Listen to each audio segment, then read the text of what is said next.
2-4 गिनती के लोगों की वजह से एक स्टेट को रुसवा होना पड़ता है। बहुत खराब लग रहा था आदमी को। अच्छा, इन लोग से बोलिए आपको क्या दिक्कत है? पसंद और प्रेम में यही अंतर है। जब आप किसी फूल को पसंद करते हैं तो उसे तोड़ लेते हैं, जब किसी फूल को प्रेम करते हैं तो उसमें पानी डालते हैं।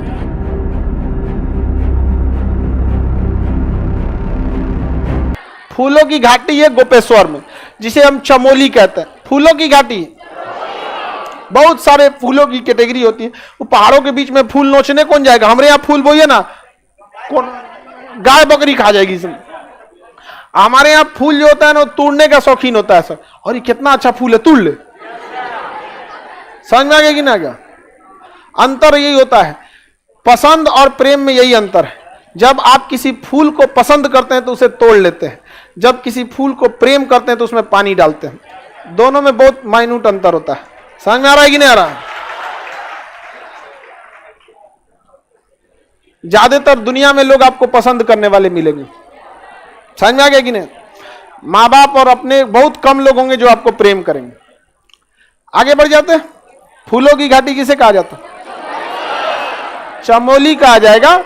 आप समझने के लिए याद रखिए कि उसका मुख्यालय गोपेश्वर। यहां पर हरियाली बहुत ज्यादा, पेड़ पौधे बहुत ज्यादा। सुंदरलाल बहुगुणा एक पर्यावरणविद थे, बहुत अच्छे व्यक्ति थे पर्यावरण को बचाने के लिए। उन्होंने देखा कि शहर बसाने के लिए लोग पेड़ों को काट रहे हैं, तो उन्होंने चिपको आंदोलन चालू किया। चिपको आंदोलन एक ग्रुप था लोगों का। चिपको आंदोलन लोगों का एक ग्रुप। इस ग्रुप में क्या होता था कि जब भी पेड़ काटने लोग आते थे तो 50-60 लोग पेड़ पे सड़ जाते थे। अब काटो। समझ में आ गया कि नहीं आ गया?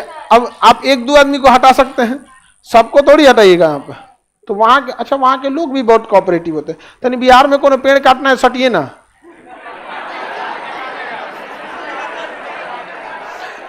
टांगी भाजने लगेगा इसे, अपने लगाने लाग जी तो छोड़ भागे पेड़ में चढ़ जाएंगे। यहाँ हमारे यहाँ उतना में देखिए, जब जनसंख्या बहुत ज्यादा हो जाती है ना, तो कहीं ना कहीं उस जनसंख्या को भरपाई करना भी जरूरी होता है।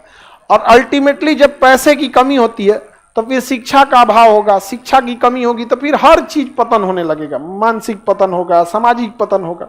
हमारे यहाँ यूपी बिहार ये सब एरिया में सबसे बड़ी समस्या क्या है? इतनी जनसंख्या है कि सबको अच्छी सुविधा ही नहीं मिल पा रही। समझ आ रहा है कि नहीं आ रहा? ऐसे ही मिलेगा, मानसिक पतन होने लगेगा। यहाँ पे एक आदमी फ्लाइट में हमको मिले थे बगल में, पूरा गुटखा खाओ।